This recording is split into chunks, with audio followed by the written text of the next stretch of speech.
Matthew 21 marks the beginning of Passion Week. The chapter is filled with moments that challenge us to consider how we truly respond to Him. It opens with Jesus riding into Jerusalem on a donkey, just as the prophet Zechariah foretold, signaling that He is indeed the promised King. Crowds spread their cloaks and palm branches on the ground, shouting, "Hosanna to the Son of David." It's a beautiful reminder that God often shows up in ways that don't match our expectations. We look for power and spectacle. He comes in humility and purpose.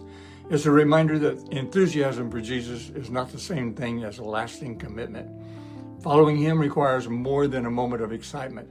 It calls for a surrendered heart. Then Jesus flips the script at the temple. He sees it's turned into a marketplace full of greed and exploitation. He drives out the merchants, overturning their tables. "My house shall be called a house of prayer," He declares, quoting Isaiah. This moment shows Jesus' deep concern for true worship. Religion can drift into routine performance or even profit, but God desires sincere hearts that seek Him. What tables might need overturning in our own lives? What habits, attitudes, or distractions keep us from the kind of relationship with God that brings peace and clarity? The next day, Jesus curses a fig tree that looks healthy but bears no fruit. It seems like a strange moment until we see the symbolism. The tree had the appearance of life, but no substance. God is not looking for people who simply appear religious on the outside. He's looking for lives that produce real fruit, including love and obedience and faithfulness. Jesus then tells two parables that confront the religious leaders directly. In the parable of two sons, one says he will obey but never does, while the other initially refuses but later changes his mind and obeys. The lesson is clear.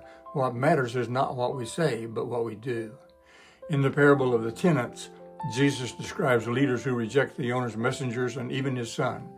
It's a sobering picture of rejecting God.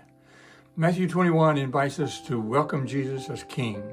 Let Him cleanse what needs cleansing and cultivate genuine spiritual fruit. We need to respond to God with real obedience rather than empty words. It's a chapter that nudges us toward courage, honesty, and deeper faith, reminding us that when Jesus enters a place, everything changes for the better.